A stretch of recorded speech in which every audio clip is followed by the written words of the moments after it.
Like this is so important. There's like a lot of horror stories of like different like plant stuff, which is Incorrect. that's a great tee up. It's a great Inside, it's just like, dude, this is not something that I enjoy. Fails it the same day that I lose my job. No way. You are your product and you are everything that you will ever need. Like this crazy experience that you wouldn't get anywhere else. Where like I was meeting with CEOs and stuff. To all those that come to this happy place, welcome. So like I was working a night shift, and I just got off a night shift. No, you know what it was? I was coming in for night shift. Yeah. Yeah. I had like this incident where like this like pressure relief valve on this rail car had popped. Just from someone being a human, basically. Those kind of jobs you have to be on your toes a lot, and like it's very hard because like you're not always doing something. Like Yeah. you have a lot of downtime. But when you are doing something, it's extremely dangerous stuff that like if something were to go wrong, like people could lose their lives or get very hurt. Yeah. So yeah, I was coming into a night shift, and like, dude, there's just like these like red trucks everywhere and shit like that. And I'm like, oh, what's going on? And it turns out like this car had overpressured, and like they have like a relief valve on it that relieves the pressure of the chemical we were putting into the rail car, and it like was going everywhere, and it's flammable. So Jesus. yeah, and they had people welding like Literally pretty like, close to where that was. Luckily, like they weren't welding at the time, so it worked out. But yeah, just like little stuff like that. I mean, that's just like a random story, but like there's like a lot of horror stories of like different like plant stuff, which is like that's not why I got the industry. Really, it was just because like I I didn't see myself staying in that industry, being miserable, coming home super tired. Like it just changed like everything about me that makes me me. Where it's which is like, which is crazy because like how right, many people that you work with there that have been in the plants for forever? yeah.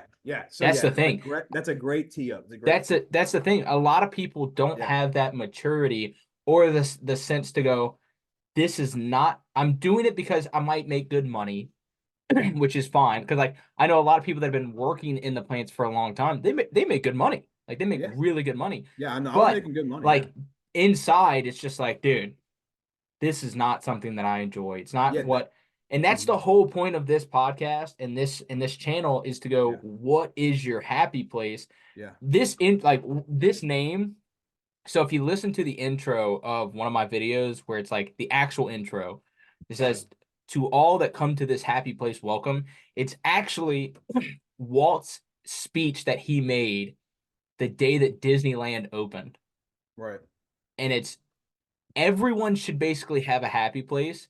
Yeah. And it's not like you're being like cute here that you should be like, oh, you should be happy. No, it's like the things that you do Right. day in, day out, whether it's your personal life, your business, your career, whatever it is, you should make the most out of it and Right. make it what you want. Because Yeah. if you don't, you are, doesn't matter how much money you make, you are going to be miserable. Like Yeah. you will. So you have to define early on, like, Yeah. what do I want? Where do I want to be? How do I want to see myself in the next 5 years? What can I do to provide for my family or things like of that nature that's truly going to make me happy? That's what this is for. So Yeah. to see you doing that at an Yeah. early age, like being young, to go, I do not see myself doing this because it's not going to make me happy is huge. All right, Yeah. go back to what you were saying. So, Yeah. No, you're good. Yeah.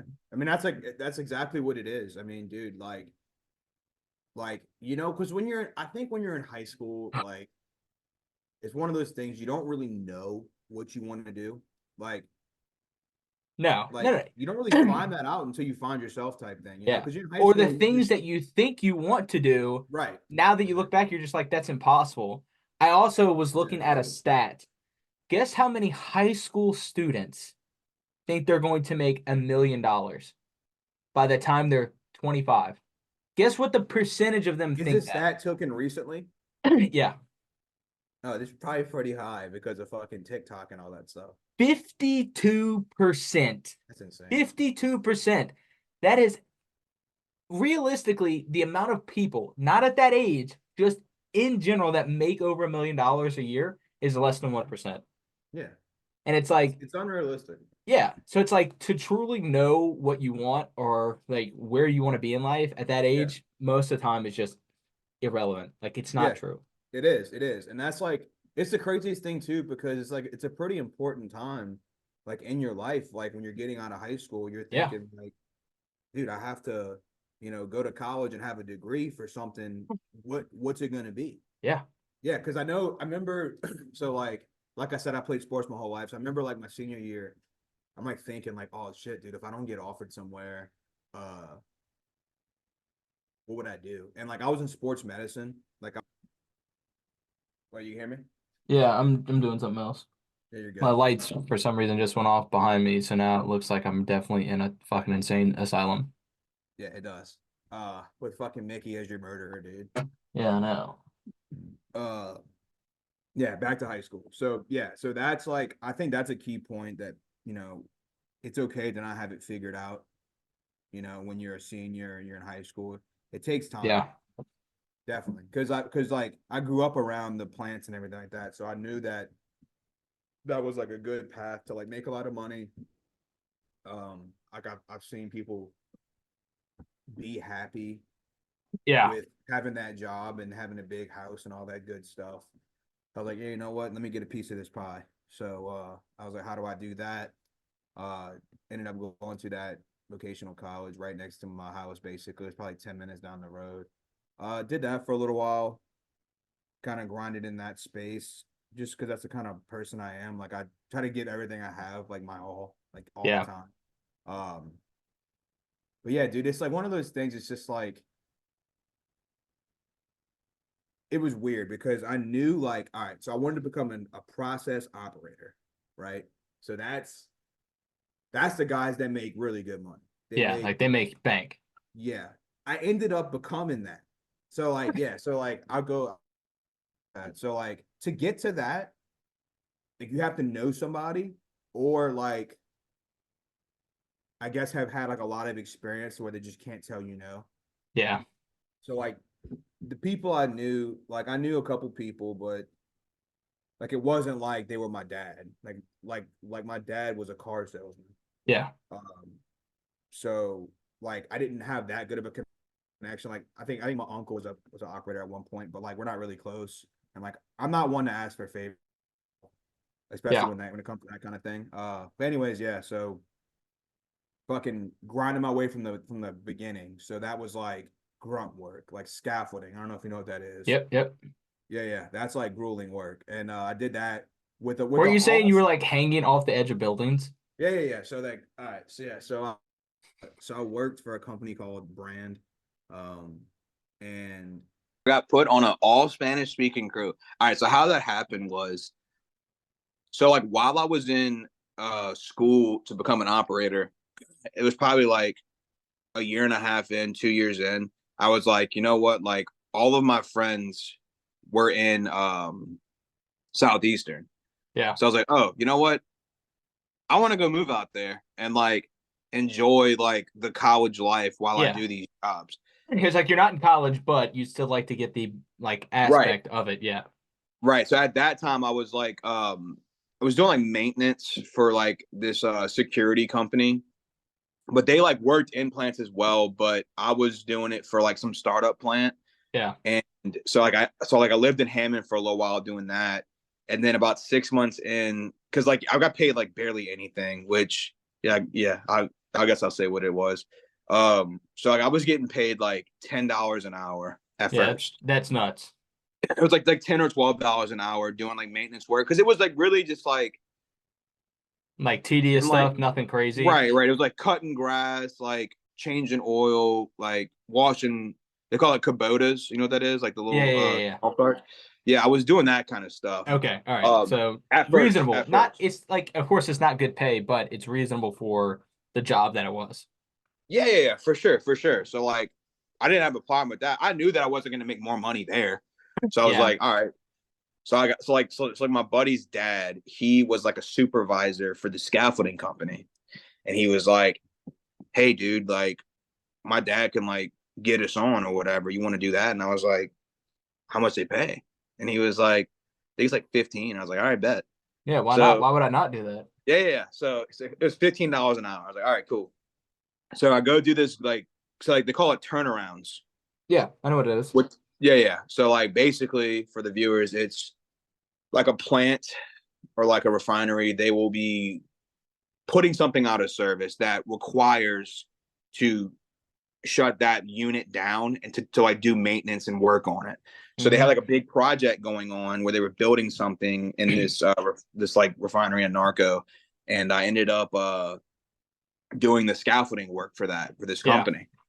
So yeah, back to the story now. So they threw me on this Spanish speaking crew, and like my buddy, I don't know if it was like a joke at first or something, but like my buddy whose dad was a supervisor, he got into all like American, like they all like spoke English. Yeah, how So, does that happen? Like, of course, I his don't dad know. probably like, oh, I'm gonna put you on this crew, but I need someone to fill this one, and your buddy is the only person that we have, so he's going over Yeah, there. yeah, pretty much, dude. So I got it was funny, dude, because like it's like girls and guys. Like you would think that kind of like grueling work, like you Would have just that. be guys. Right. You would think it would be, and it wasn't. It was like they had two guys. They called it a kind of like a lead man, but Yeah. it was like a lead, and then there was a carpenter, and then there was like the ground people who were like Yeah. doing the ruling work, carrying the pipes and all that stuff. So they put me on the ground at first, and I was with this girl named Carla. She's like from Cuba or something. Dude, she barely spoke any English. She knew like very little phrases.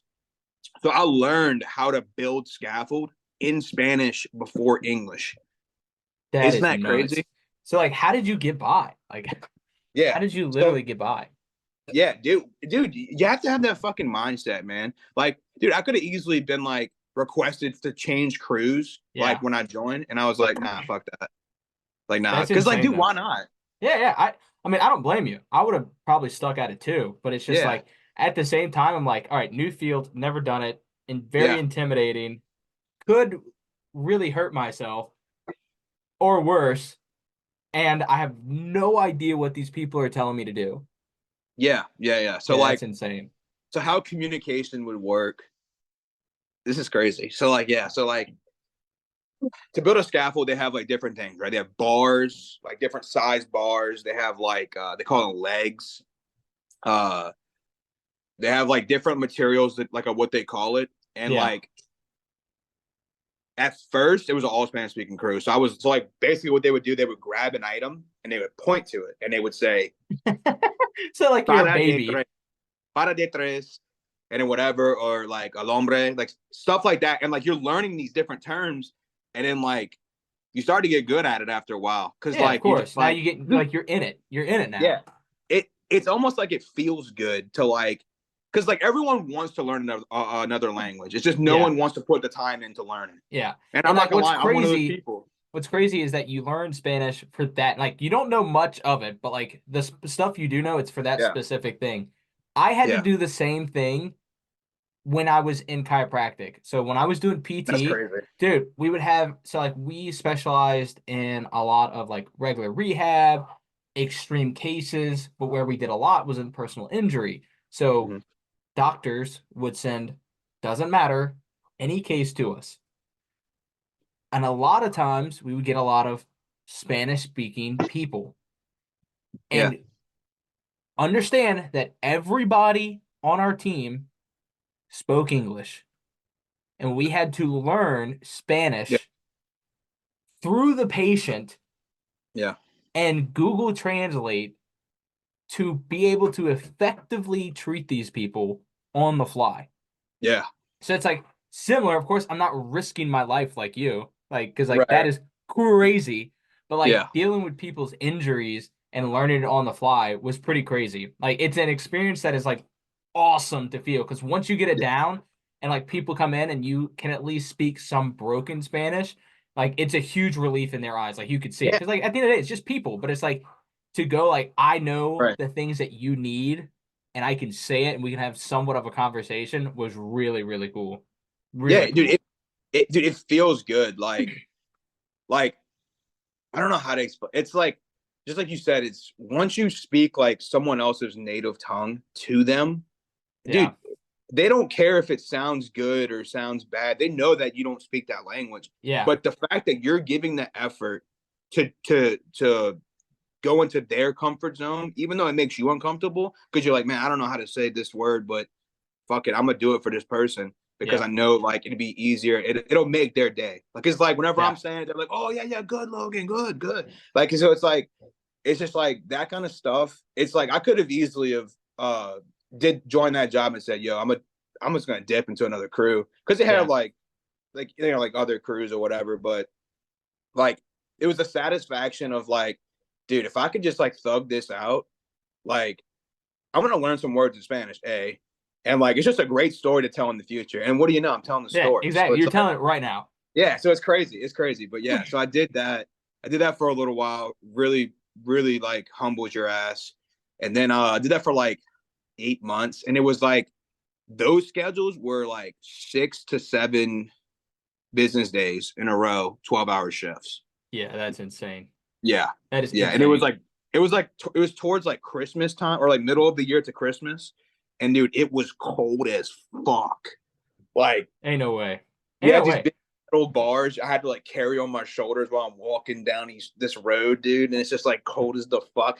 They give you gardening gloves to like no way. Dude, and like you know what I'm talking about? Yeah, no way. Because like that's not gonna keep your hands warm. It's just gonna help like the grip onto things. Yeah, so like funny story. So like as like a new person there, you only get these gardening gloves, dude. Like when they get wet, they're fucked. They're slippery as they're fuck. Soaked. And like then your hands hurt when it's cold. Yeah, they're freezing cold. So then I got tight with the safety guy. Like his name was Jose. I got cool with him and I was like, yo, dude, like I need better gloves. I was like, fucking hook a brother up, man. And he was like really, really cool. He was like younger. He was like probably like in his like mid-20s at the time. I was like young, like 20. And I ended up getting like the like legit ones, dude. Yeah. Oh yeah, they were badass. But like everyone wanted them things, man. And I'm just like, dude, fuck y'all. Like this is mine. But yeah, anyways, back to the story. So I did that, and then from there I ended up landing a job loading rail cars because I wanted to do something that involved me doing something with what I got my degree for. Yeah. So I did that for a little while, I think 2 years. Met some really, really good friends that are still friends to this day. Are they still in the industry? No, and I'm gonna go into that too. This is a crazy TO. So from there it's called chemical loading. That was the things with the rail cars, like I was saying. Yeah. Basically, these rail cars would come in, you would load it with different grades of whatever, propylene or whatever. Then 2 years goes by, COVID hits, and I was technically the least senior person there. So they were like, risk of losing your job. You're right. So COVID hit and they were doing layoffs. Dude, I was like one of the best workers there. And like not even to like to my own horn, but like I was literally in talks like the week before that to become like the lead man of the crew. Wow. But like upper management from like, because like they were located. They don't see that. Yeah, they don't see that. They came down and was like, you're like the lead senior person. Me and my hiring class, we all got brought to this building that was like off-site, and they were like, yeah, so we're gonna have to part ways from you at this site. So like that's the beauty of a contractor. Contractors like SGS, right? So like they did stuff with rail cars, with dock operations, with whatever, railroad switching, whatever. They are embedded in different plants, right?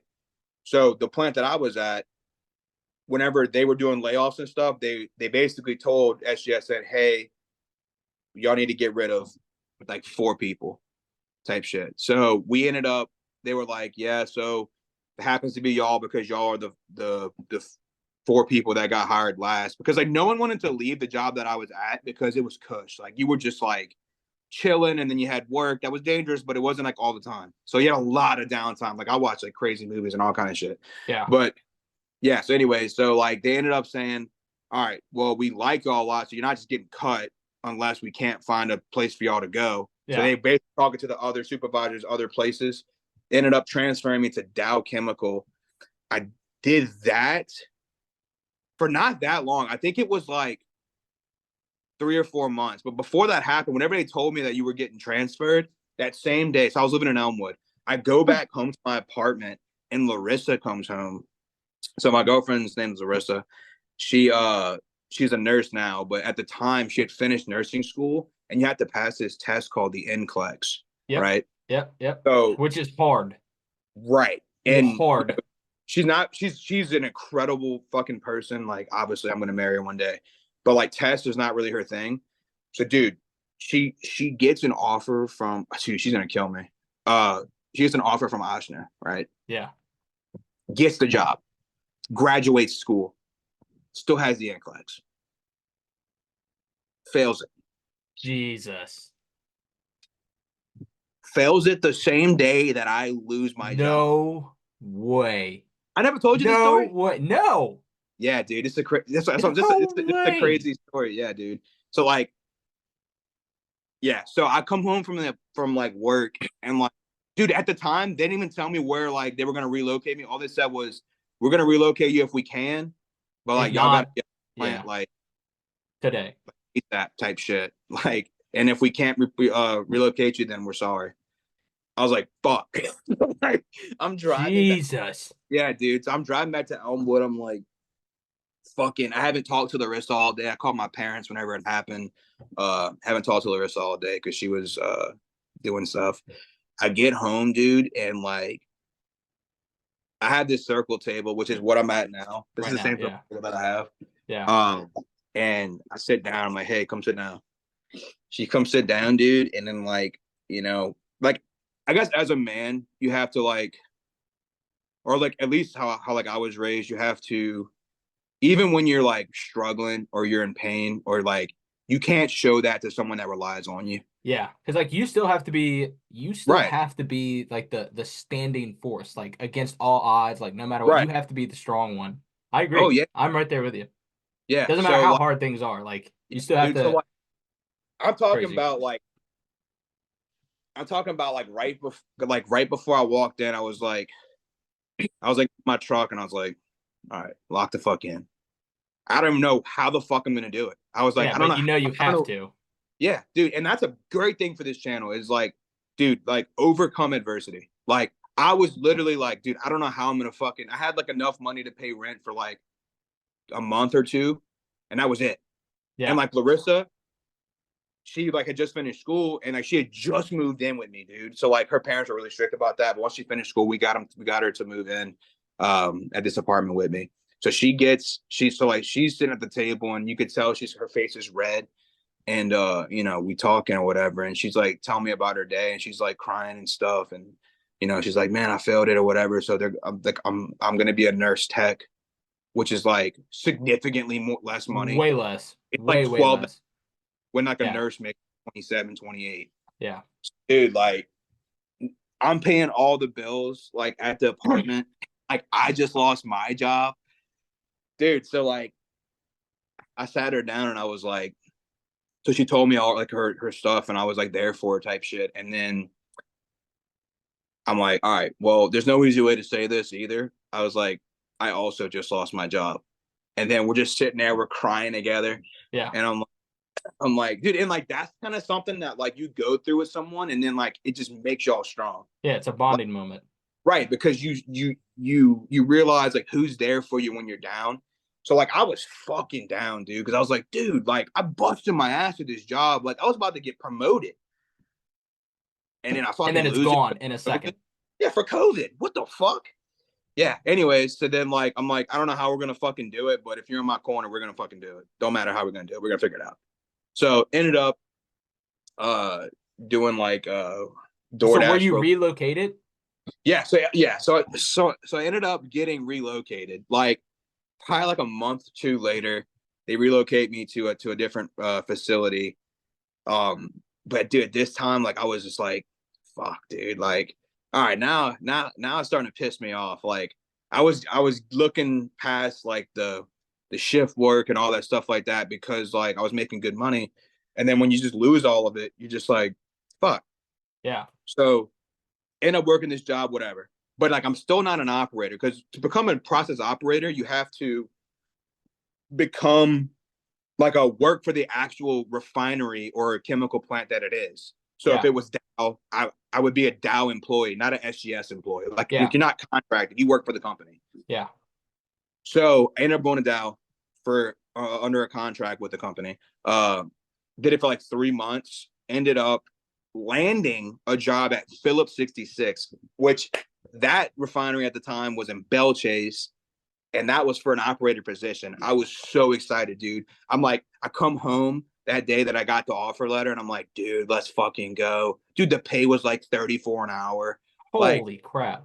yeah, dude, I'm fucking stoked, dude. Like, I come home, I worked my ass off for this position, like 5 years in this fucking industry. Yeah. And I get it. And I'm like, yeah, let's fucking go. So I come home and I'm like, me and Larissa have that like glow up moment. It's still at the same apartment, and I'm like, dude, we fucking made it. We fucking made it, dude. Yeah.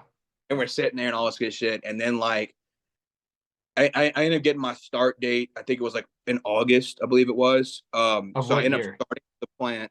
Right. What year? Joined, huh? What year was that? The year of Ida. Oh, Jesus. Yeah, and that's where this story's going. Yeah, let's just go ahead and get to it, dude. Fuck it. So I joined this plant, dude.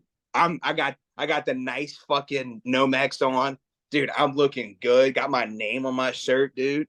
Making solid money, getting all these promises, dude. So like this, all right, this is crazy. It's kind of like, all right, you know how in like Harry Potter they have the like sorting hat. Yeah. Like what Yeah. house you're gonna go into? Right. So like Phillips, the way they decided on because my training class was big, it was like 15 people. They have different units inside of the plants that do different things. So the unit that was like you had to be a top dog to like get into was the catalytic cracking unit, which is like crazy because you deal with like a lot of pressure and like just all kind of stuff, right? Yeah.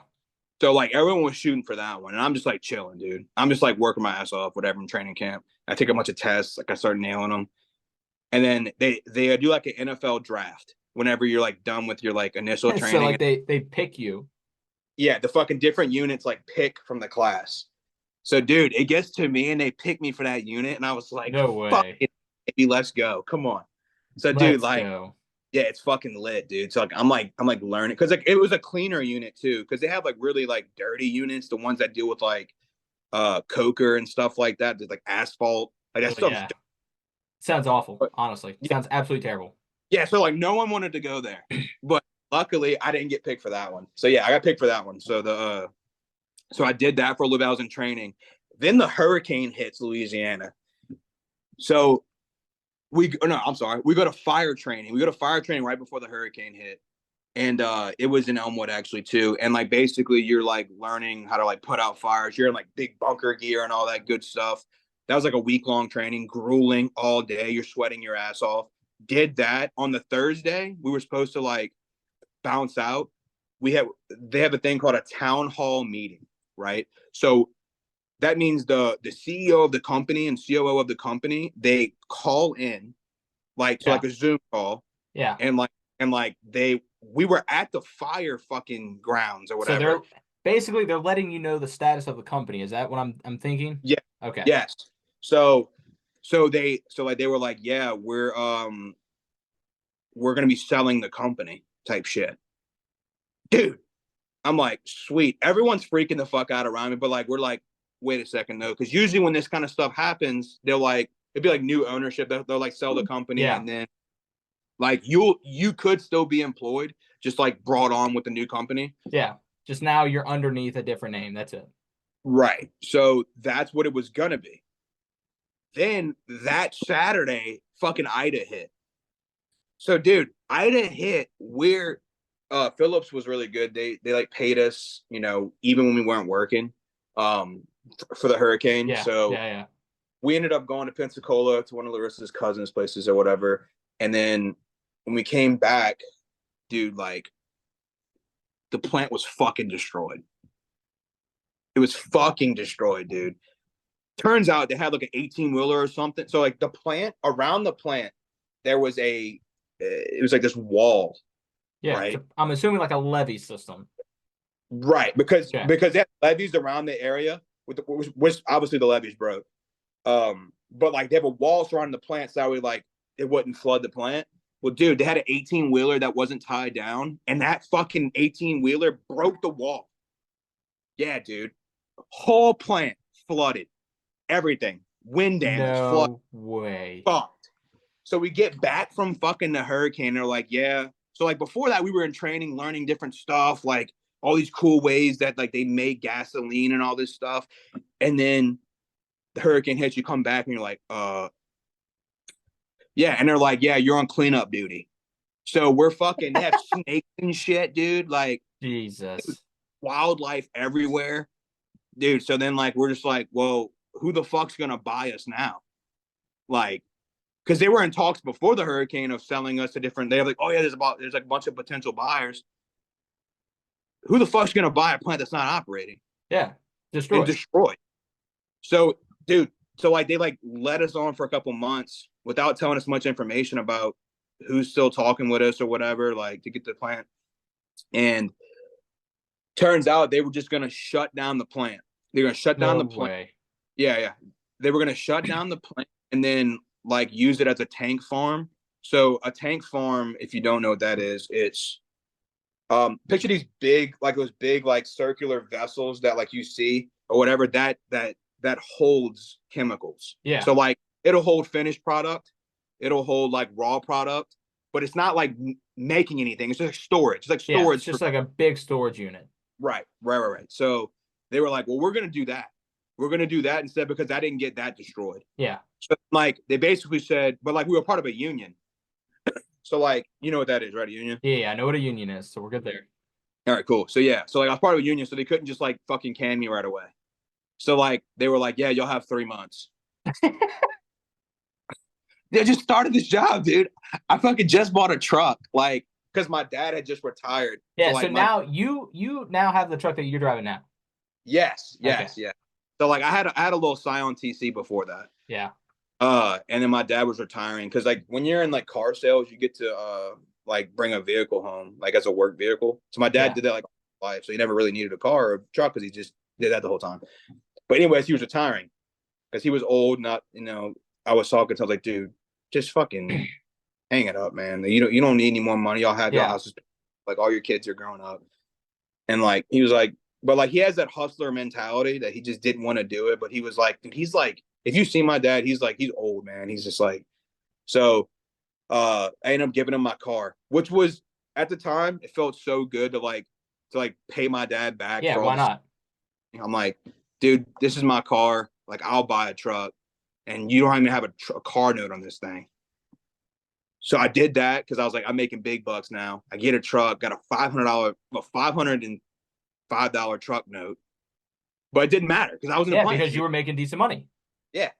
Yeah, but then I lost my job because of the fucking hurricane. So like 3 months going, and I'm like, dude, fuck.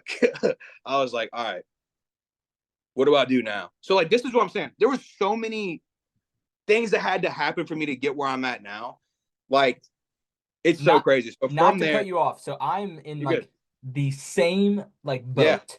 Yeah. So I worked in healthcare. So originally I went to school, got my degree in kinesiology, got a master's degree in business while working full time at a chiropractic clinic. Ended up, because I wanted to be in management of healthcare, I was like, all right, ended up getting to that point, became an operations manager for an entire clinic. All right. Yeah.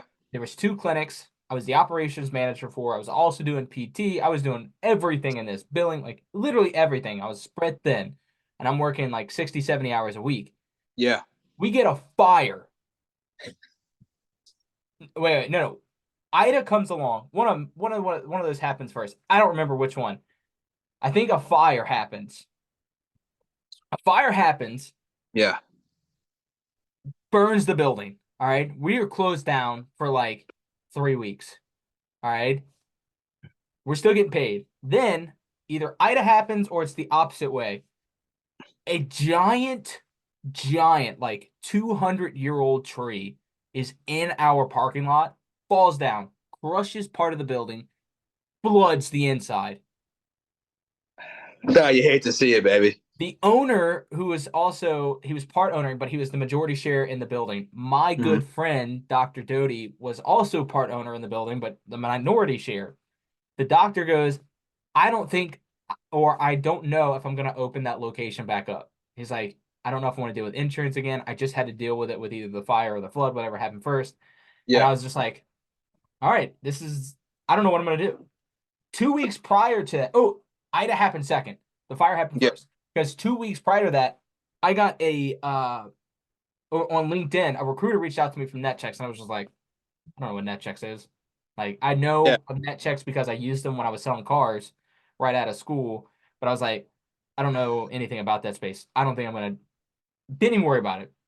Right. I like sent the message like, thanks for reaching out to me. I'll let you know if I'm interested. I have some things going on at the time, but I'll get back to you, knowing I was not going to probably get back to them. Yeah. All right.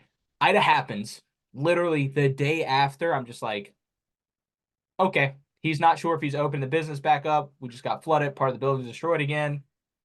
I had to travel to Walmart to get internet to send a message to the lady that was recruiting me. And I was like, hey, is this position still available? I think I'm interested. I'd like to learn more about it. Then the next day, I had an interview, had to go back to Walmart, did my interview in Walmart's parking lot, got Fuck it. moved to Craig. And because at the time the interview process was different, I sat down with Carter, Ryan, Spencer, because Spencer had only been there for 3 months at that time, but they had like Right. the two at the top. I think Vic was there and Spencer, and they wanted the youngest person on the team to be there too to show like what they've done so far. I had to go to a gas station, did my interview on Zoom at a gas station, and then like the rest is history. All right, so now go back to where you're at. So now you've dealt with all that. Your Yeah. decision time. What's going on? Yeah. Yeah. So, shit. First of all, great story, by the way, dude. Because I'm pretty sure we've had this conversation Yeah, I think before. we've talked about it. I think I told you this when you first got hired on my team. I gave Yeah. you my history on like what got me to this point and then everything like that. Right. That's crazy. But yeah. So like the hurricane hit or whatever. Oh, Basically, wait. Sorry.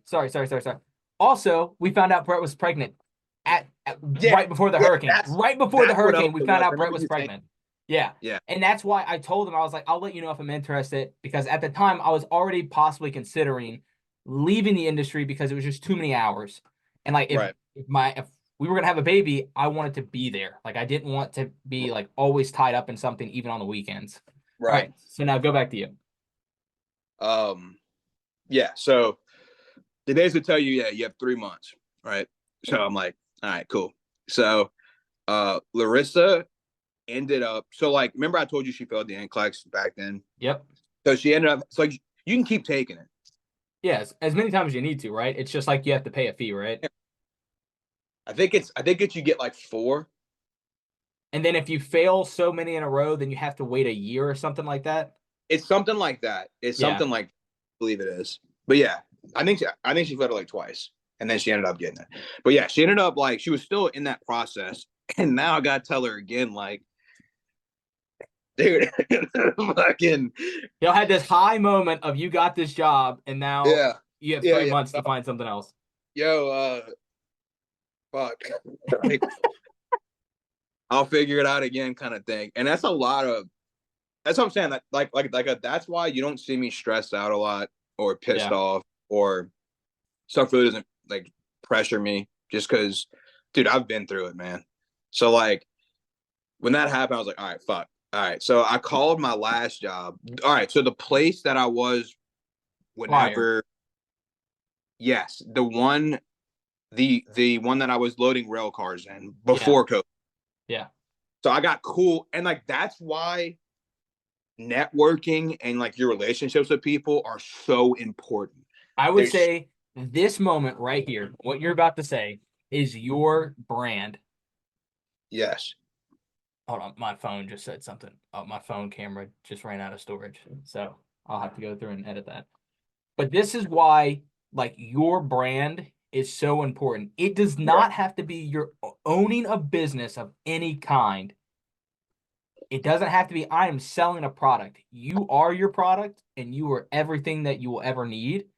Yeah. Your brand, who you are, is so important to your success and how you sell yourself. The story that you can tell about yourself and how well you can tell that story, not only in sales, not only in marketing, is just vital to your career. So let's get into it. Let's go. This is what's going on with you. You're networking, you're building this niche of people that you know. Let's go. Yeah, for sure. So, like I said, like this is so important for, dude, anything, man. Like you don't have to have the most experience. You don't have to be super skilled at something, but how you carry yourself, the relationships you make along the way when it comes to coworkers, when it comes to bosses. And in this case, he was a safety guy at first whenever I worked there. Yeah. He ended up becoming the supervisor of the fucking site. So there was like a rule. It was like easier if you left the company to like get you back on where it was. So after COVID was kind of like fizzling down, they were hiring more people. So I texted him. I was like, yo, dude, I'm at Phillips and stuff. All this stuff happened. And I was like, if you have any open jobs, I would love to come back and work under you, man. Dude, immediately calls me. Fucking calls me. And I'm like, dude, like, I'm in a pretty dark place probably at the time just because of all this stuff just hitting me at once. Yeah.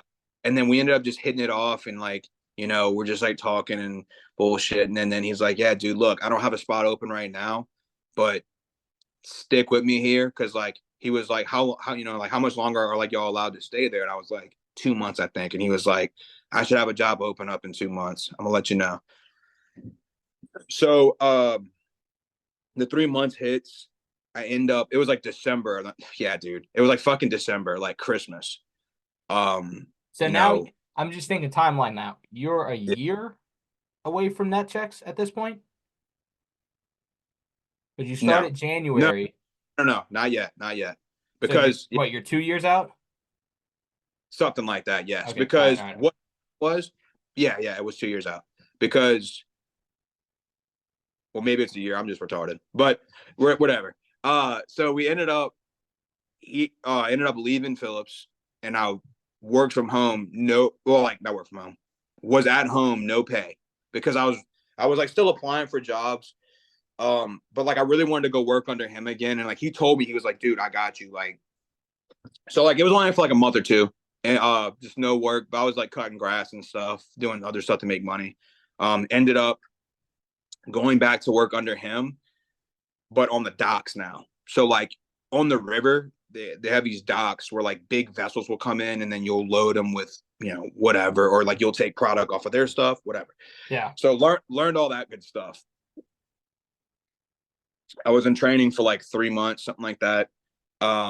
Dude, and like at this time, man, I am just miserable, man. Like just like when life just kicks your ass and it just fucking holds you down, dude, and like you have all this weight and pressure of just like expectations from like my family and stuff. But like they were always happy if I had a job and it was something that I went for. And I did that stuff for like maybe 3 or 4 months. And like, so I had a good friend that worked there as well. And he was in the industry for like 10 years, right? 10 years. That's insane. I worked with them. Yeah, I worked with them whenever, before I got like transferred or whatever. And crazy story, he ends up on the fucking docks as well when I came back. So like he was my lead man first. And then me and him were like working together. Like whenever I came back. That's crazy. That's crazy. Super cool. So I ended up working with him. And like we're really close. We're like me and Joseph kind of thing. So like we would drive to work together and stuff like that and all kind of good shit. But dude, he just like employee engagement and stuff like that means a lot to me. And that is a huge thing that people don't really understand. Dude, for his 10-year anniversary, they took him to lunch. That was it. No way. They brought him with the new hires to lunch. 10 years at a company. Way. I think that was his final straw. So yeah, this is a great So I go back to the docks or whatever. I'm learning, and then dude, I'm just miserable, man. I'm coming home tired as fuck. Like, I'm so tired every time I go to work. That's why I'm slamming 2 reigns a day. Dude, my weight's going crazy. Like, I have no drive to do anything. And I'm like, all right, dude, how do I come out the ashes? Like what do I do here? So I'm like, all right. I had a buddy that was in the tech industry. He's a software developer. Yeah. So like that. He was like, yeah, dude, like so like my whole life people was like, dude, you should do sales because Yeah, you why can not? talk to whoever. I would say the same thing. Why not? Yeah. I was like, but I was always like so scared to like take that leap. And especially when you're making good money, it's hard to take a leap. But once that money got fucking stripped from me from that hurricane, like it really just like awakened a demon in me. And I'm like, all right. So like I figured it out, went back to the plant, started making some decent money. But I'm like, no. I need to fucking get out of this industry. I was like, how am I gonna do it? I wasn't going back to college because I needed money, obviously, at this time. So I ended up doing tech sales boot camp. So you don't have to do this to get into the tech industry, but I didn't have any sales experience. But what I can tell you, when you have zero sales experience, dude, whenever I saw that you had this like SDR, like schooling certificate, I was just like, what the hell is that? Hell yeah. And this dude went to school for it somehow. Like, never heard of it in my life. I was like, I'm not gonna lie, that immediately made you like the most interesting candidate that we were looking at. I was like, that's cool. That's super cool. I don't know what it is, but this dude is now like, he's already so like gung ho to get in this industry that he went and like got a certificate on how to be an SDR. Like, that was cool. Yeah, no, it's cool, man. And then like, no, I fucking appreciate that a lot because, dude, like most people wouldn't have even done what I did. Like, dude, imagine you spent your last 5 years, you went to school for it, you made a lot of money at one point. Like, dude, now that I had the experience of being an operator technically before that hurricane hit, I could have got on like anywhere, bro. Like, but that wasn't it. It's not all about money, man. It's really not. Like when you come home and you're not happy and like you can't be yourself around like your significant other, like that's like that works you. Like I mean, yeah, it's huge. Yeah, like I know you have kids and Brett, like you want to come home and like be able to be yourself, and I couldn't fucking do that ever. And I was just like, like how do I get out of this industry? So I'm working this night shift, and I'm like, fuck this shit. So I was like looking at different like jobs to go into, and I was like, I want to do sales, and then I was like, tech sales seems really fun, and it seems like the tech industry is booming. Yeah, so I was absolutely. Like, yeah. So I was like, all right, cool, I'm gonna do this. So I was like, how do I get there? Like, what's the path I have to take to get that job? I had no fucking sales experience. So I'm looking at these boot camps because I know my buddy did a boot camp for software development, and then he became a coder and stuff. So like, oh, you know what? I'm gonna go look at that. So I find this boot camp called SV Academy, Silicon Valley Academy, dude. So that's in California, cuz we're from the South, and I'm like, all right. So like, obviously they market it well on the website. They're like, yeah, like make over 70K or whatever. I was like, all right, cool. So I sign up for it. I get accepted into their program. I get a call from like a recruiter or something. He talks to me. And he's like, yeah, okay, cool. You're going to start in like the beginning of September. And I was like, all right, cool. The kicker, Jason, this is where it gets fucking crazy. The kicker, the school is from like 8 a.m. to like the afternoon or some shit, whatever. Yeah. So it's basically all day in a sense. Yeah, pretty much all day. Well, I'm working at the time. What are you gonna do? How am I gonna do this school? It's only a month long. It's not like my MBA where I could do it whenever I needed to. I could do it late at night, early in the morning, whatever. This is all day. This is when you're supposed to be working. Yeah. So like how do you get through this? Yeah. So how I got through this. So I looked at my bank account and I was like, all right, it's not too hot. Because I had to take out like 401k and all kind of stuff whenever all that stuff was down. Ended up having like $2,000, something like that, whatever it was. And I was like, all right, this program costs 10 G's for 1 month. And I was like, what do I do? So I was like, all right, cool. I'm going to work my ass off, work a lot of overtime. Because like overtime was like it was like you can get it all the time because people always called in or they fucking whatever. And like I was just eating it up. And I was like, all right, I'm gonna save up some money because the only way I could do this program is if I fucking quit. Yeah. So months go by, dude, like 4 months. I'm saving up money. Get to 10 G's, and I'm like, all right. Well, I think the whole time the goal was 10 G's in my head because I was like, if I can get to 10 G's, I can like, because like this school doesn't make you pay 10 G's up front. It's like, yeah, it's like you can pay payment plans. Right, but it's a special payment plan. It's like you only have to pay when you land your job in the tech industry. It was like a certain kind of loan. So I was like, all right, bet. But I needed money to live on because like once you quit, like what? Yeah, you're screwed.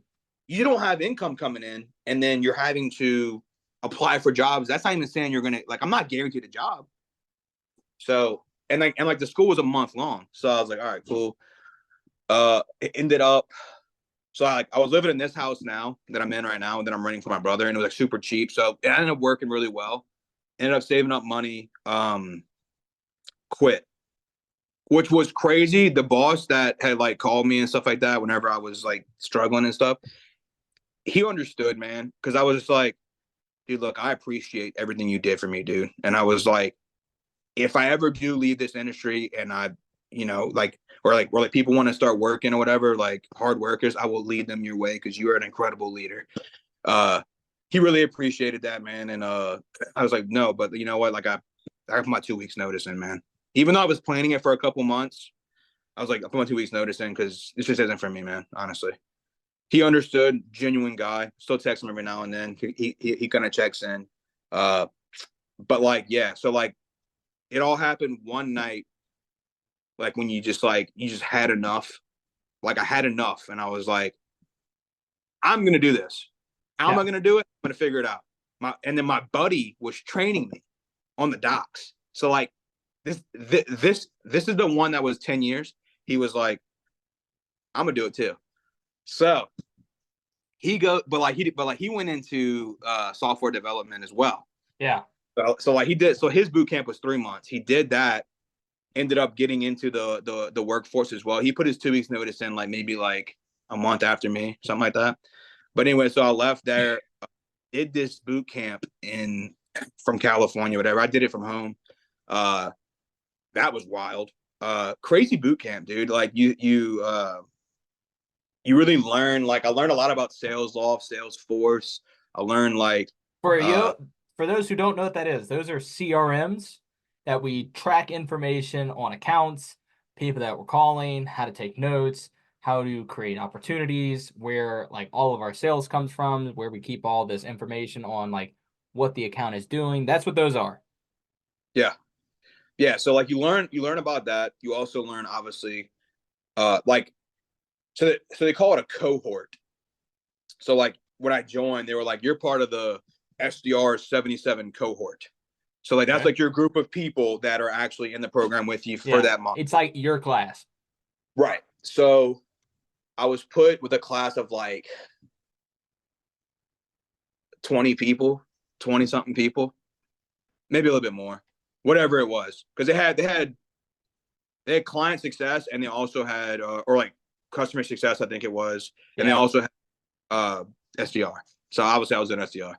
So the first week they were breaking us down with the syllabus, like kind of getting us like into the things. And like after that first week, whenever because like you had to like link your bank account to this bank and stuff like that so they could like approve your loan and stuff. So dude, like half of the class fucking leaves. Half of them. Dude, so it was like me and like fucking 10 like 8 other people, whatever fucking was. No way. Yeah, dude. So I'm fucking in, dude. I'm already fully in at this. I've already quit my job. So like you have to. You don't have a choice. Yeah, no, dude. You figure it out. So I ended up staying there, doing really well. And then like I actually really liked the program because you learn a lot about like selling over the phone, as well as you also get like this crazy experience that you wouldn't get anywhere else. Where like I was meeting with CEOs and stuff of different which is companies. awesome because that is huge in our space, like Yeah, huge. yeah, it is. It's fucking cool, man. Like from like different companies like out there in like California or whatever. I think Gainsight was one of them. And I'm not sure if you heard of them. I don't even know what they honestly I forgot, but they yeah like you like meet with different executives. You meet with people that were from the program before, like from previous months that are SDRs now that became account executives. You Yeah, learn their path and how they did it. So it was like really like inspirational. I mean, shit, dude, the first video you watch getting into the program, it's fucking Mark Cuban talking about sales that's for cool. SB Academy. He's like every good business has a good salesman. You know what? You want to know who I was first introduced to in sales? So I was selling cars right out of college because Yeah, when you have a kinesiology degree, it is yeah, so hard to find anything for jobs. So I was like, I'm just gonna go. I saw this thing. They labeled it as a car specialist. I did not know it was sales. Did not know it was sales. I was like, oh, I hell gotta learn about cars and like teach people. And I was like, I was big into cars at the time. I was like, I like cars. I like everything about them. Like this would be cool. So I okay. applied, find out that it was sales, and I was just like, fuck. I literally have nothing else. So I was like, all right, I guess I'll try this. I'll just see how it goes. And like I'm just gonna keep looking for a job while I'm doing this to make money and everything like that. Um, because at the same time, I just got engaged to Brett. Right out of like I was about to graduate. I got engaged. I was like, I finished school. I can now take this step. Like I already knew I was going to. I was like, I'm gonna get engaged. So I get engaged to her. 4 months later, I graduate. No jobs. Not a single job out there that I could find. So I was like, all right, I'm gonna Yes. go sell cars. Go sell cars. The first salesman that I'm ever introduced to, Grant Cardone. Literally What? we're watching Grant Cardone's Cardone University Yeah, in sales. That is what I'm introduced to. That's all we're that's awesome. doing. I'm like stuck into Grant Cardone. So like then I go into a deep dive on like who Grant Cardone is. And like then I keep going further. I was like, all right, I like sales. Like this is cool. And then I get back into my degree. A job happens to come. I stopped looking. Somebody reached out to me and they were like, hey, look, I just saw this job. I think you'd be a good fit for it. So they send it over to me and I apply. And then I end up doing, not only am I doing PT and I'm like doing therapy for people, I'm doing sales because I have a background in sales. I'm doing health sales inside the clinic. And I've done sales ever since. Ever since I got out of college, I've done Yeah, sales. yeah, and that's crazy. That speaks volumes, dude. Because it's like, dude, like it's kind of a cliche thing to say, but it's like, dude, you never fucking know what life's gonna fucking throw at you, No, dude. Dude, who the fuck? I mean, you weren't even going for sales, and then you're like a no. fucking dog in sales. So it's like Yeah. it's Wasn't crazy even to going for it. yeah, it's fucking crazy, dude. I mean, like fucking both of our stories have that. It's just like it's not like the clear cut like doctor route or like nurse route. Like, oh yeah, I'm gonna do this. I'm gonna go to nursing. I'm gonna become a nurse. I'm a nurse the rest of my life. Like, no, dude. Like it's like an ever changing industry. You You know know, what I it's would say? You know who's like really lucky that they just kind of like went straight into this? Alexis.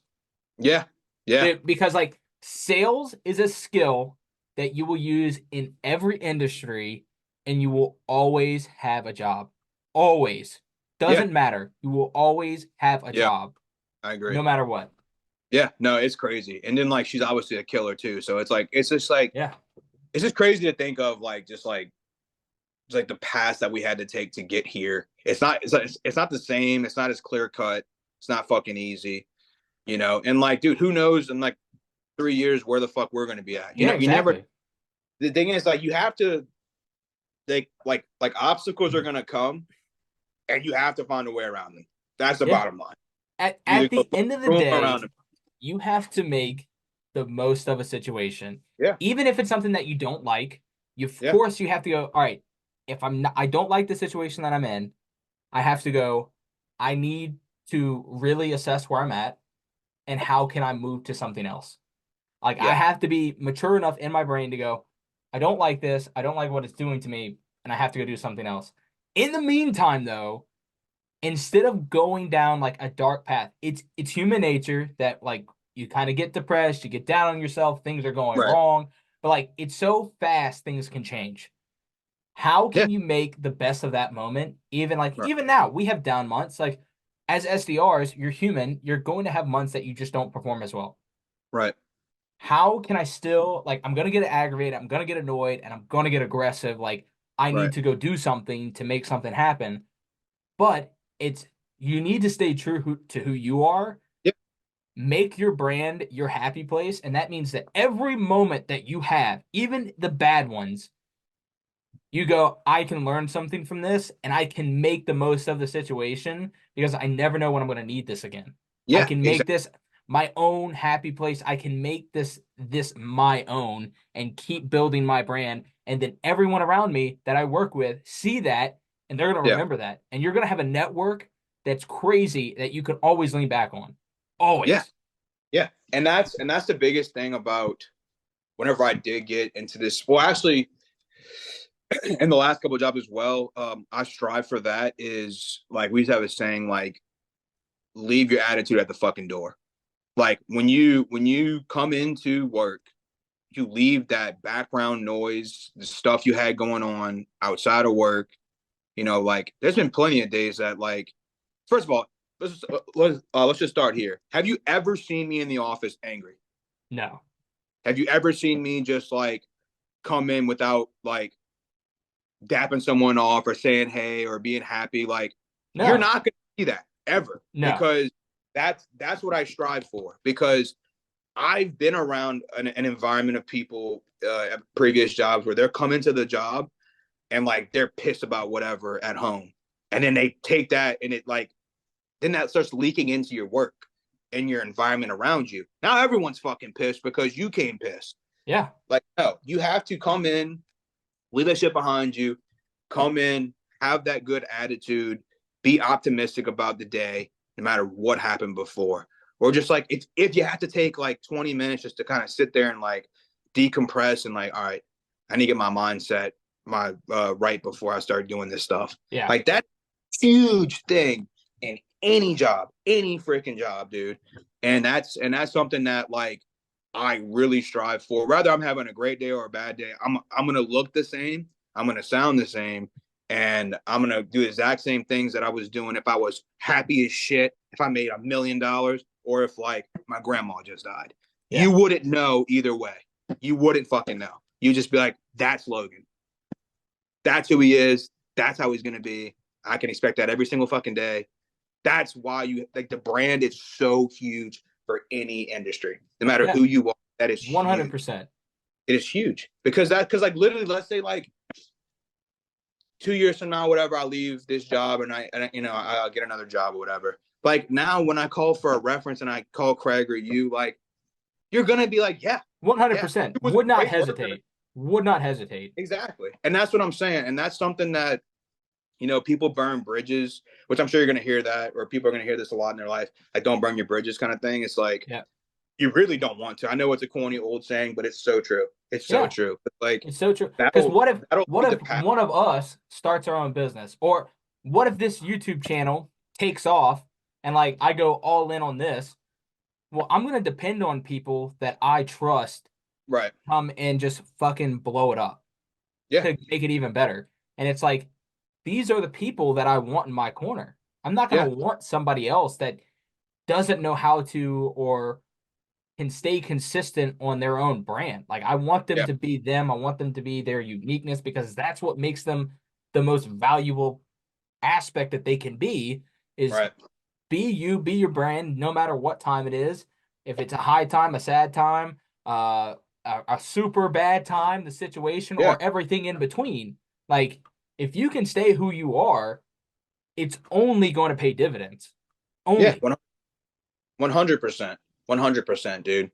So like once I got finished with that school, so like during the school, you're like applying for jobs. And they have people that are helping you, like they don't promise you a job, but they're like, because like they have partners for different companies or whatever. They're like for like different tech companies, and they're like, Yeah. well, if they have jobs open up, we can like recommend y'all and stuff like that and get you an interview and stuff. Well, I guess the time that I was doing it wasn't really that great for that time. So like Yeah. I get out of college, I get out the program, and dude, I have like zero job opportunities. Zero. I think I had like it was a couple months after, so that I finished the program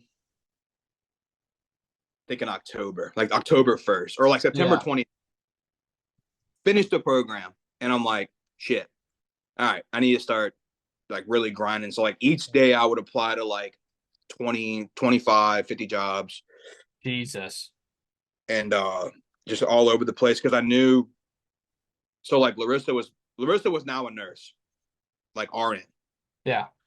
So I knew we were fine then, but I hate like relying on someone else to pay for my shit, which I already had money to, which like I like never asked her to dip into her funds. I was like, look, this is my choice. You stuck with me, and I'm gonna pay for my stuff. But obviously, she would pay for majority of like other stuff like that because so like that's also like I guess we're going back to the brand thing again. So whenever like she was down and she didn't pass her NCLEX, you know, I told her I was like, dude, I fucking got you. Whatever I got, you're getting, and I'll give you a shirt off my fucking back. I mean, so like I was paying everything, which is like my big account was plummeting. Dwindling. Fuck it, dude. That's the kind of person I am. I will give you everything I got until you get like until I have zero. Yeah. Doesn't matter. So she respected that. So whenever she started making guap, and like I'm doing all this shit, changing the industry to better us and like our future family and stuff like that, a better lifestyle. She was so excited because she was like, I finally get to pay you back. And I also get to like just see you happy again, kind of thing. Because it was a while, dude. I was in a dark place. But yeah, so it was like really cool to have that as like a partner. But then I ended up I think it was like September 29th, and then like I had no interviews yet. I get a message back from one of the recruiters from a company that I applied for. Dude, so like I probably applied for like dude, holy fuck. Like hundreds of jobs before I landed That's that job. insane. Yeah, Insane, dude. Insane. Insane. Because the thing is, a lot of jobs, like so like a big kicker for me getting into this industry was remote work. So I was like, oh, like I can apply to somewhere in California and fucking work for them. Yeah. It's way harder than you think. You have to have like a lot of experience to be even considered. Yeah, like a lot.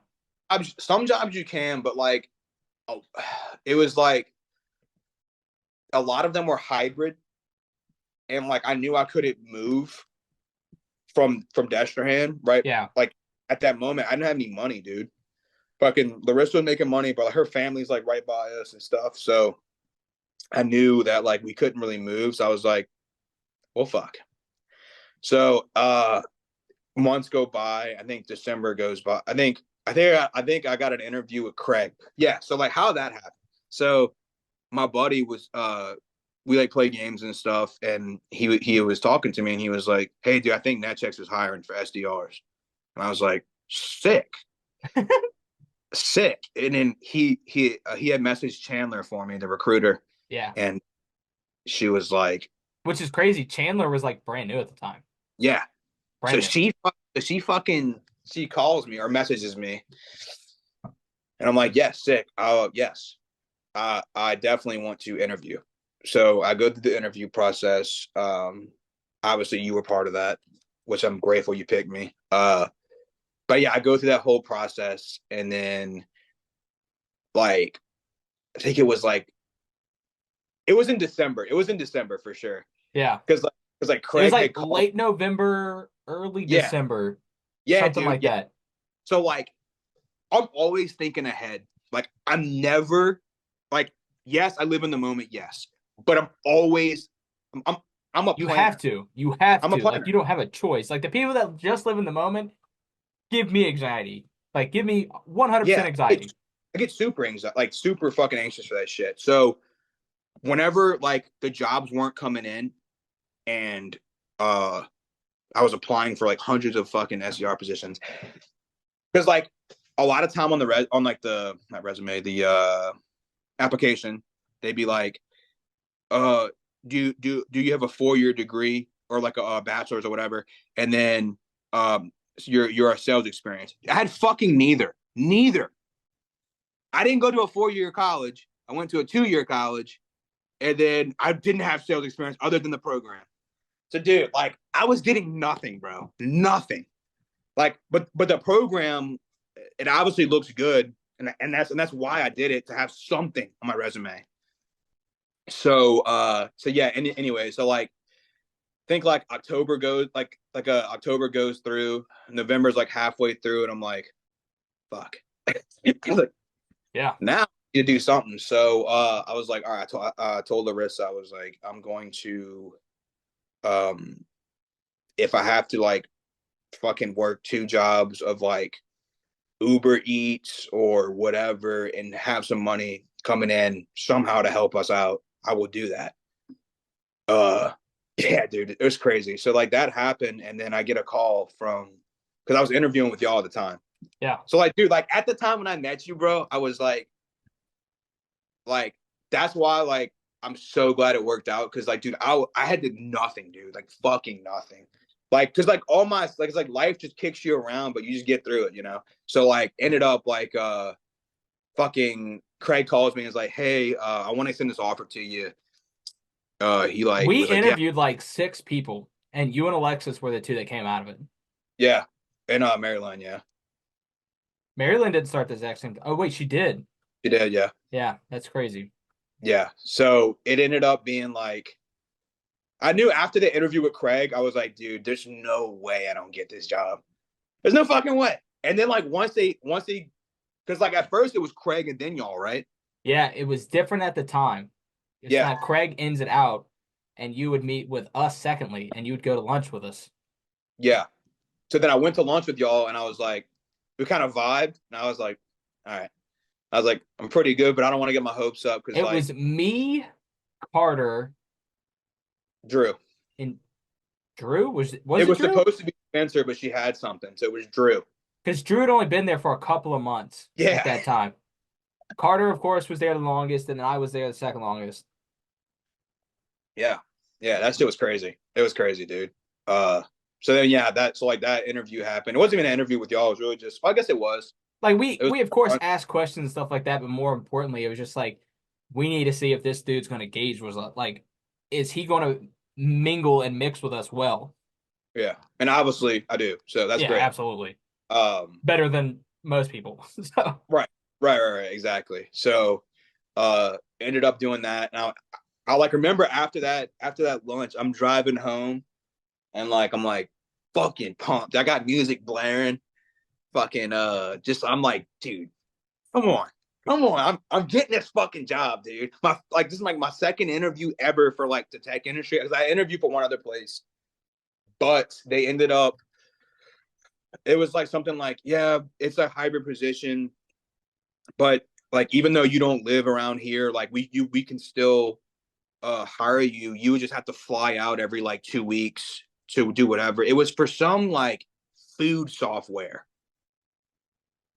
were you gonna have to pay to fly out, or were they gonna fly? No. They were gonna pay it, but dude, the whole point of me going in this industry, or one of the main reasons, was to be home more, man. I want to be around my family, man. I'm just saying, thank goodness that didn't happen. Yeah, exactly. So like, I told him no. So like, and that was right before I was interviewing with NetChecks. So like, I told him no, and I was like, nah, dude, like I'm done with settling. I'm done. Like you're sticking to what you need and want. Right. Which is huge, man. Because like, it's a fine line. It's a fine line. Yeah. Because I have friends that I like today. They're still good friends, but they want the perfect job. They want the which perfect, does not exist. Exist. Doesn't. You can actually, Jason. Yeah, we're part of an industry where you're gonna have up and down days. It's gonna suck. 100%. It's great at times. But like you're like chasing the dragon. You're gonna be happy whenever you're killing it, and that's the great part about sales. But like, if you just wait for that perfect job, dude, you're never gonna get it. You have to put in the fucking groundwork. You have to get stuff done. Make yourself appealable to recruiters or companies, whatever. Yep. So like that's where I say it's a fine line because I have friends to this day that are just like they use COVID as an excuse for not wanting to go work.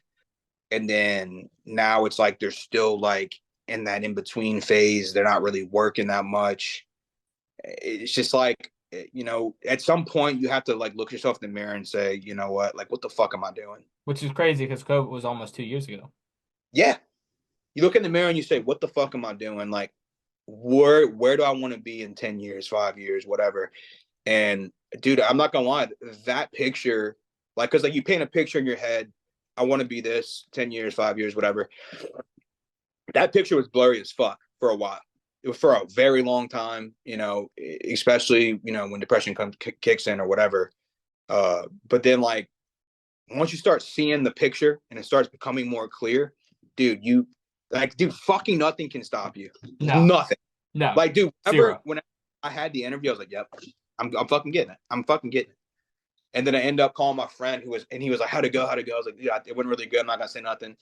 And then Craig gives me the call and he's like, yeah, dude, you just, I want to extend this offer to you. I'm really excited. He was like, obviously, I know you have to take time and talk to your to see if you want to take this right now. Just let me know by X date. I told him on the phone. I was like, hey, look, yeah, I'll look it over. I really appreciate the opportunity. Got off the phone with him, told the rest. I was like, I just got a job. I just got a fucking job. That's such a good feeling.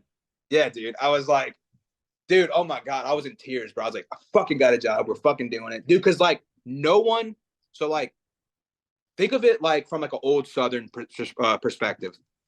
My mom and dad, well, like my mom really, dude, she did not support me at all at first. Like she's like, you're leaving your job. Like whenever I was leaving yeah. Because like, why are you going to leave no... something that's consistent and you're making good pay or at least decent pay? Why would you do that? It doesn't make sense. Dude, fucking life's scary, man. Life's fucking scary. But dude, fuck it. Like if you ain't fucking happy, like she's not paying my bills. She's not dealing with me coming home from a fucking 12, 13-hour shift, tired as fuck, miserable, overweight. And the thing is, the last generation that kind of benefited from, I'm going to go work for a company for 30 years. I'm going to get benefits. Like, doesn't matter if I don't enjoy it. I just need to have like a good career where it's like they're going to get paid out well. And like, they're still going to be able to, like, when they retire, they're probably going to be able to live decently. Like, the last generation that actually like got to benefit that was like our parents. Yeah. Like the people that are in their late 50s, 60s, like somewhere in that time frame. Because like that doesn't exist anymore. Like if you go work for a company for 30 years, like you're still, once you retire from that company, you're probably going to have to work still. Yeah. Yeah. Like you're just, there is no like work for a company for 30 years, retire and have a good life. Like, yeah. So now it's like you have to be able to drastically change with your environment. Stay who you are though, but like be flexible enough to go like, there's something better out there for me and I'm going to go get it. Doesn't matter what I have to do. Doesn't matter. 100%. And like, dude, it's just so crazy because whenever that was happening, so like whenever the hurricane thing happened, my mom would always send me job opportunity, like postings for different operation positions. And like my brother's in the industry as well. He was in refining industry, but he's like communications and stuff, like for corporate and stuff. So like he's always sending me stuff. And then, in the back of my head, I'm just like, I'm leaving this industry. But I haven't told them yet. Because like I knew like that you knew their response was gonna be. Yeah. So like, and like I'm like one of those people, it's like if you're not rocking with me, then just get the fuck out the way. Yep. Like I don't need negativity. I don't need nothing like that. So I'm just like, but like obviously Larissa was always there for me. She was like, whatever you got to do, I'm fucking here. And like, dude, that spoke volumes to me. Because like I've had people up in the past just like doubt you. So like my mom was just like against it at first. And like I was like, look, dude, like I'm fucking miserable. I was like, I'm fucking doing this. And then I did the whole thing. And then like she's always just like, whenever I was in between the two jobs, whenever I did the school and I was like those 2-month periods, she would come over and be like, you need to get a job type shit, like all this other stuff. Cause like I wasn't working because I was like applying so much every day And I was like, I like gave myself a time period, those 2 months before I would start doing like Uber Eats and stuff like that. And I was like, dude, she just doesn't get it. She doesn't see the vision that I have right now, Yeah.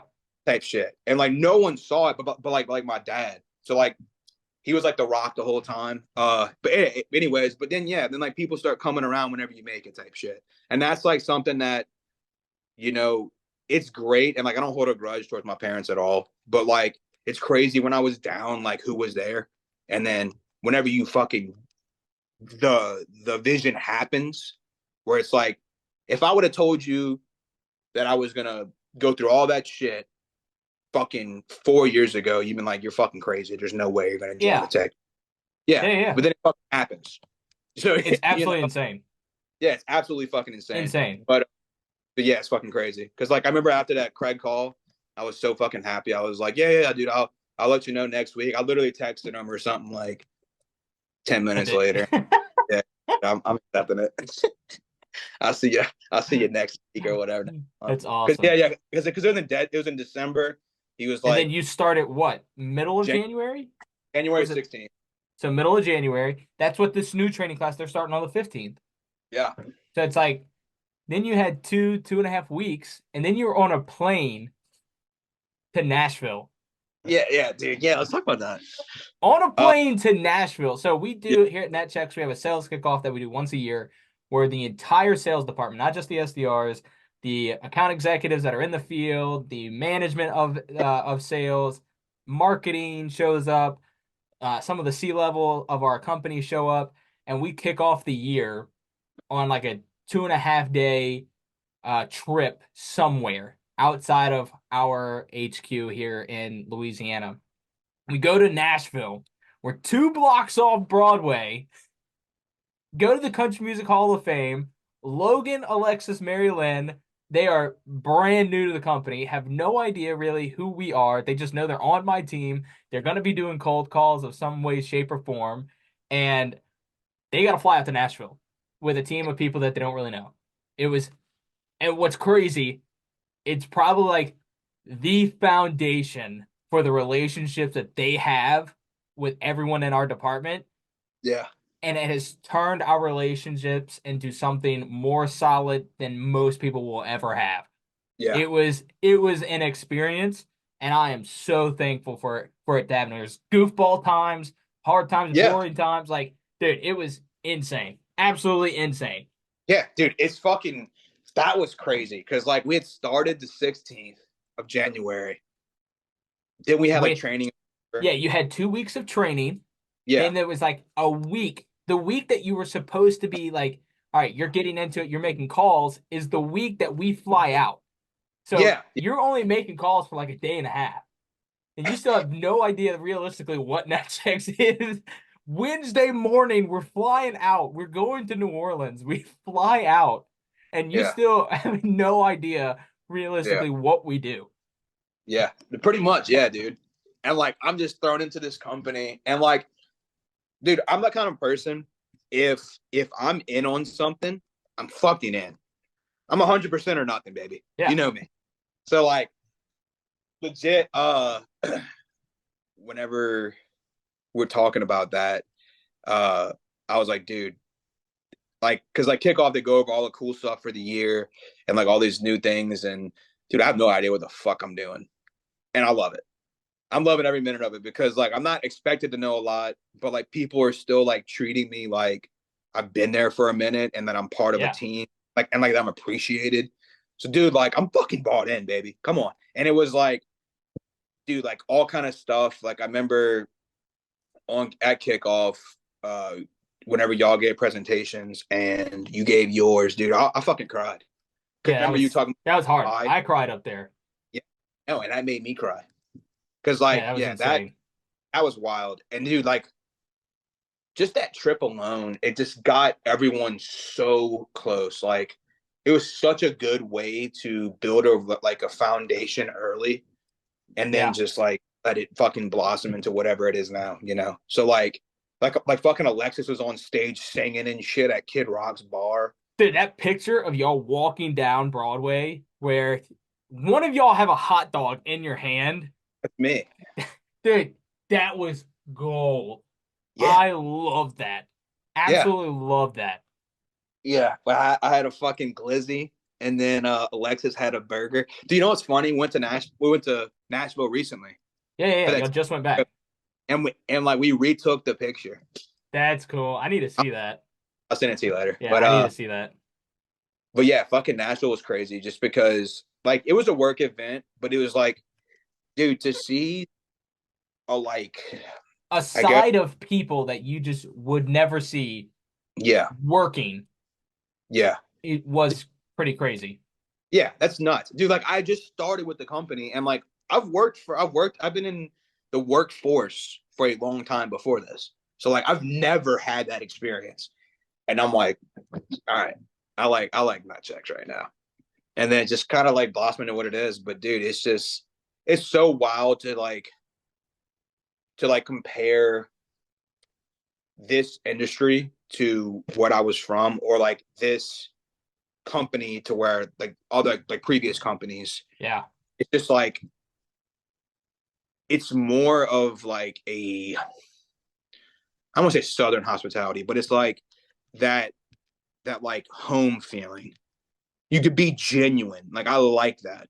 Like the plants are like that, but everyone's fucking miserable. Everyone's miserable around you, and it's just like, yeah, like you still learn how to get through it, but it's like, fuck, dude, this is like everyone around me is like in their 40s and 35, 38, and I'm like 22. Like it's just a big age gap, and like they're like different parts of their lives. They're miserable, like taking it out, and it's just like joining that checks. It was the opposite. Everyone's my age. We're all like grinding together. Like it's like a camaraderie every day we get to the fucking office. Like, dude, it was sick. It's like again, I'd say like this might not be what you do for your entire life.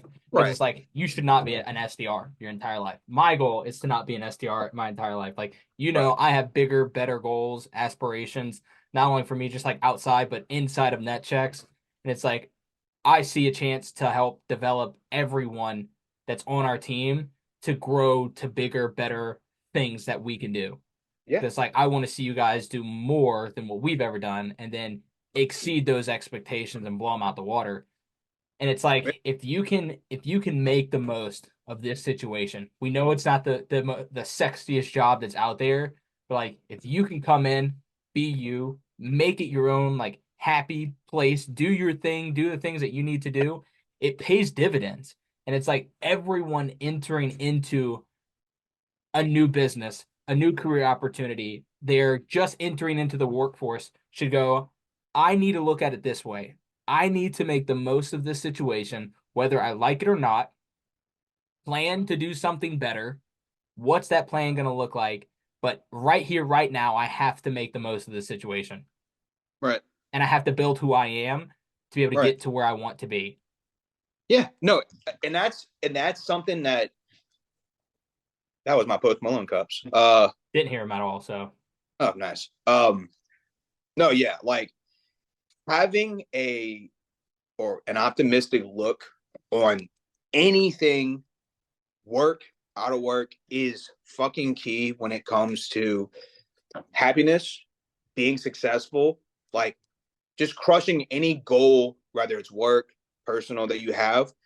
If you're pessimistic and you're looking at just the negative side of things the whole time, dude, you're fucking never going to get it. You're just never going to get where you need to go. And if you do get there, you're still miserable because the whole path, like you have to like find love in the process rather than just like love at the end. It's not like, oh, I'm miserable the whole time. And then no, like, look, like even when I worked in those shitty jobs, yeah, I was miserable, but dude, like I found little things at those jobs to be happy about. Yeah. And that like that's what kept me going to get to where I need to go. It's just like I think that everyone should look at like life like that, dude, because it's like, dude, imagine like our office was like not what it is. Yeah, like, if it was like the environment of which we work was we're fucking cold calling in cubicles. Yeah, imagine people come in and they're just like fucking down and they're just like, like, dude, no, like first of all, production would be shit. And it's just like, Yeah, and then like I don't know. It's just it would be miserable. Everyone would quit. Like that's what makes net checks different is because, or just I guess net checks, but like that's what makes any job different is like that is that the way you look at it, the way Here, that. here's an example. Mhm. All right, a few weeks back, the entire sales department got reamed. All right, by someone. I'm not going to say who that is, but we got reamed. Okay. Yeah. There are two types of people that are going to take that speech. One of them goes, I need that type of speech to kick my ass and get me refocused. Yeah. The other type of people go, I am instantly scared and I don't like that. You can break those people down even further. Half Yeah. of them are going to go, I will stay, but I'm scared because I need a job. But the problem is their production goes down. The other half of them goes, you know what? I'm going to update my resume. I'm going to start looking for new jobs because I don't want someone to leave me like that. That speech, if it would have been given a different way, not saying that it has to be positive, like, okay, this is a big conversation. Like, we're going to hit some hot topics, but I want you guys to know, like, I trust y'all. I want to move forward. I want to keep getting better. But the things that we did here need to be corrected. So Yeah. we're going to focus on these for right now, and we're going to keep doing things to get better. We're all human. Things go wrong. That's okay. We're going to get better at this. We're going to do more. That type of speech secures 80% of your company. 80% of the people that listen to that type of call go, I trust this dude wholeheartedly. Yeah, I need to step up. I need to keep doing things. I need to get better. I had a down month or I had a down quarter or whatever it is. And I go, I need to take and move myself into a better direction. I went down a bad path, whatever it is. I need to recorrect. Right. That speech would have been much more like well taken than the one that was given. Yeah. Like, think if Craig was giving that speech Yeah. to the entire sales department. Yeah. Way different outcome. Yeah. We sat there after that call in complete silence. No one said a word. Instead of invoking innovation and creative thought, where we get off that call and we instantly go, how do we get better? Because I trust this person and I want to do something for them and I want to make the situation that we are in better. We sat in silence. Yeah. Yeah. No, I know, and I agree. Like, yeah. And think if that was our everyday. Yeah. Oh, I know. It'd be hell, dude. It'd be because like, yeah, dude, if you look at our job as like it's hard to look at it any other way now, but if like you look at it, like just picture that we didn't have the like relationships, sorry, like with everybody or like the culture there, like how shit our It job would be. Yeah, absolutely. Absolutely. That's everything. It's everything. Because like now look at it to where, okay, what it is now, and then like when someone gets an opportunity or whatever, like, dude, people are fucking stoked. Yeah. Because like we're rooting absolutely for pumped. Yeah. We're fucking rooting for the next person, the fucking soldier next to you. You're all in the trenches. You're trying to get shit done. When like someone fucking starts fucking getting shit done, you get hyped. You get excited because it's electric. And it leads to more positive outcomes for everybody. Right. We already know how hard it is to get someone to say yes to a meeting when it's like, I mean, like picture someone's calling you like 90% of the time when someone calls me and then I don't know their fucking number and I answer it and it's like, hey Logan, how are you? Fuck it. Yeah, exactly. I'm gonna hang up. Yeah. So it's like when like someone does get something, it's electric because you're like, I know that like they had to have crushed that shit to get it. I know exactly what had to have been done for Yeah. them to even get someone to agree to just like, yeah, I'll meet with you. Not even buy something, just I'll meet with you. That's even harder. Even harder. To convince somebody to buy something, that means they've been in a conversation long enough to find out enough information that goes, I should buy it. Right. Where it's like, we're going, I just need you to meet with me. Just to get that point, there's more reason to say no to that than to actually buy something. Yeah. Yeah. No, I agree. I totally agree. Which is like, it's just crazy to think of, but no, I think culture is like everything. It's like more than people think it is. Yeah. There's like, oh yeah, culture, like, oh, that's really cool. It's like, nah, it's like No, it's like you don't understand each until part of it. until you experience real culture, you don't Yeah, understand. Until you're in that environment and you're just like, I have never experienced something like this, and it makes me not want to leave a job ever. yeah, That's something that's big. That's huge. yeah, yeah. Insane. It is for Because sure. you rarely, like, when I say rarely, it's like 1 in a million that you'll find something like that. Yeah, for Insane. sure. Yeah, no, it's. I mean, like you and like creating relationships with everybody in the office, like even outside of work. It's like, dude, that just speaks volumes, dude. Like, dude, like all y'all are like my family. Like Yeah, I talk to y'all more absolutely. than friends. Yeah. I hang out with like y'all more than my friends I outside of work. 100% hang out more. And I don't even get to do that often because Right, because you of have kids. Yeah, kids. And I still go, I hang out more with y'all and I talk to y'all more about stuff that's not work related than yeah, anybody else. yeah, Anybody else. yeah. Literally, dude. Literally, like I was having a conversation with Joseph recently, or yeah, I think it was in Tennessee. We were talking about that. We're like, dude, like y'all are like my main friend group now, which is crazy. Like I have other friends, obviously, like that I talk to, like because I play Absolutely. video game stuff. Like I talk to them Yeah. pretty consistently, but it's just not the same.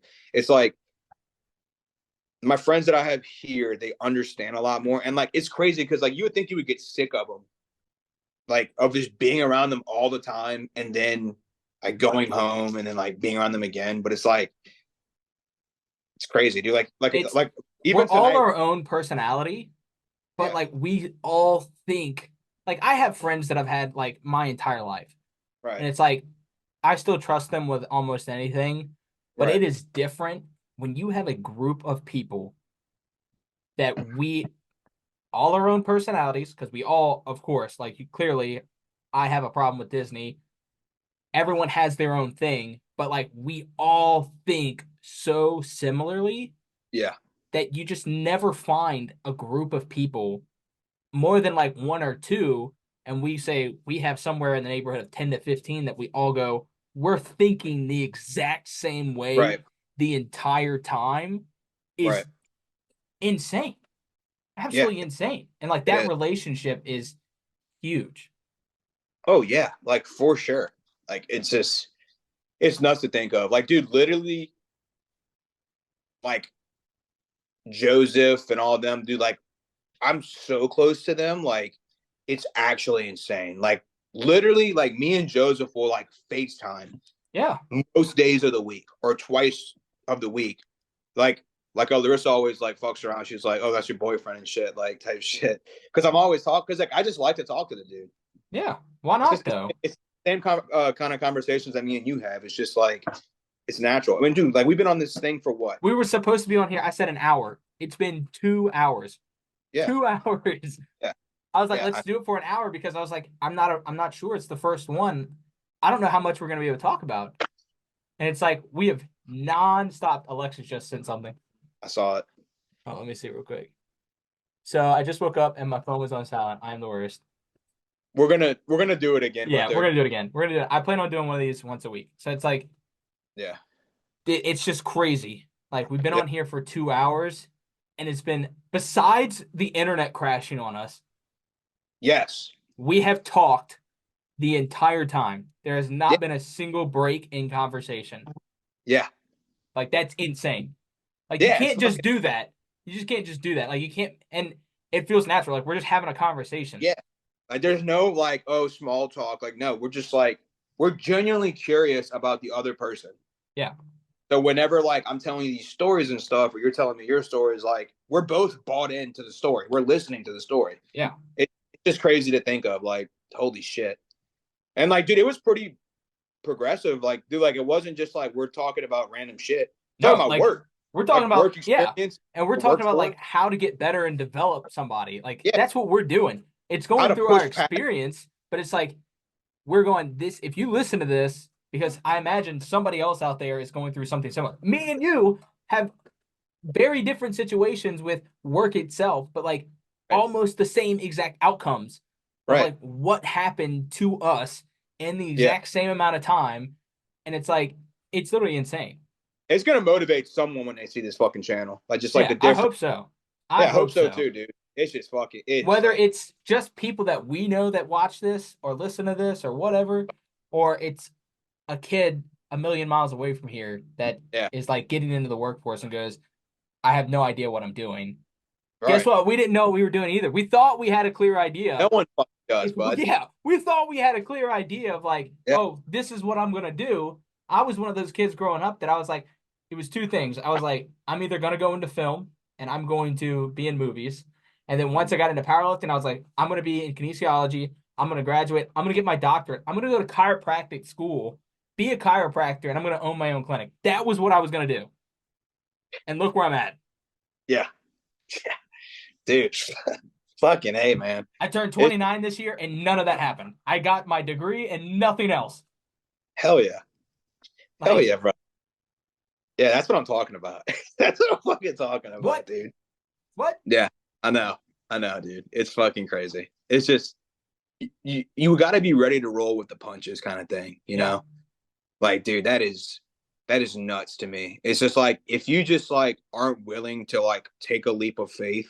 Like there's a difference between a leap of faith and just quitting your job because you don't. There's difference. There's 100% difference. There's I'm miserable. I don't like the job. I have zero plan. I'm gonna quit. You're quitting because you're sitting in your own filth, basically. Like you're in your own head and you're not doing anything to get past it.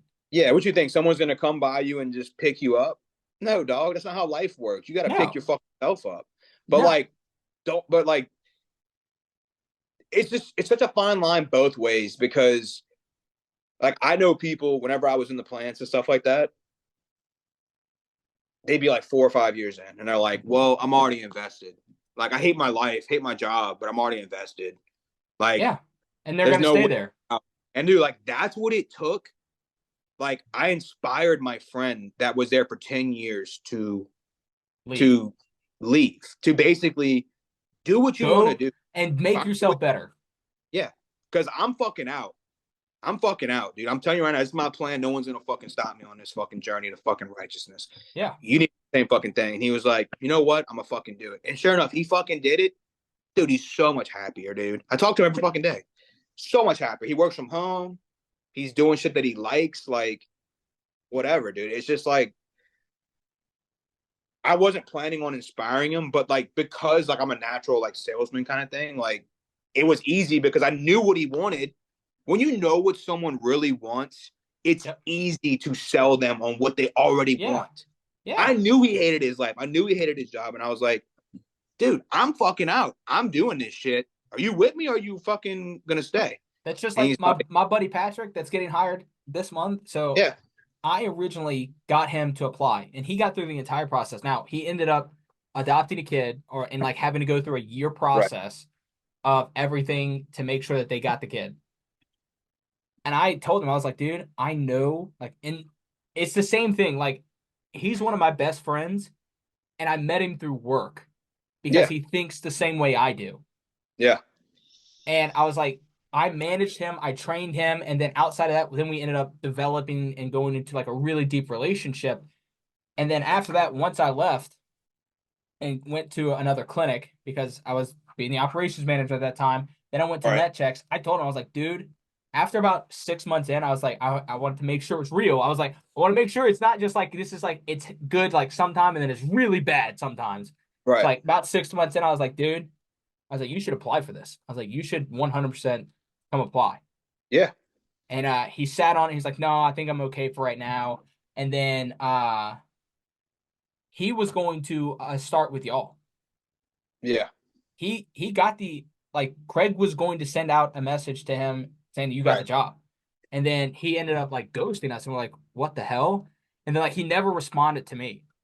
And I was like, I could not figure out why. Well, then I like reached out to him like a month or so after, and he was like, dude, sorry, things like got really crazy. He ended up like saving a baby from like a really bad situation. Like a really bad situation. And like then they've been in court for a year now trying to like officially adopt this kid and make him theirs. Well, now, and he was like, he couldn't leave his work, a lot of stuff. I was like, look, you don't have to tell me anything else. I don't need to know Right. anything else. That's Right. big shit. Like that's huge. Right. And he now and then like 5 months later, he started working somewhere else in sales, making a lot more money. And I was like, all right, cool. Like that's cool, man. As long as you're doing good, I don't care. Whatever it is, I want the best for you. And was talking to him like 2 months ago, and I was like, dude, how's things going? Like, just what's going on? And he's like, I'm Right. having to travel in an hour and 15 minutes in both directions to get to work. Like, I don't really enjoy it that much. The money is okay. It's not as much as he thought he was going to be making. And I was like, dude, I can give you basically what you're making now, give you more flexible time for your family and like your new family. And like, it, I'll give you an environment that you can excel in more than what you have now. Like you're Right. not going to be left on your own. I'm going to make sure that you're developed the way you need to be developed and you're going to enjoy this environment. I'm telling you, this is the best company I've ever worked for. And then he was like, all right, I'll apply again. He had one interview and that was with me and Drew and immediately got hired. Yep. Like it is huge. Your connections that you have based on who you are Right. will set you up for careers that you never know. Yeah. No, 100%. That's fucking sick. I'm excited to meet him. Yeah, I'm super excited. All right, well, we've been over here for over 2 hours. Think this is a good place to end it. It We'll do is. it again.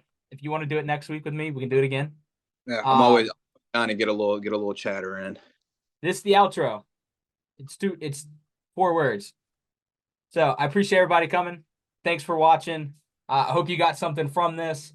If you liked it, if you didn't like it, let me know in the comments below.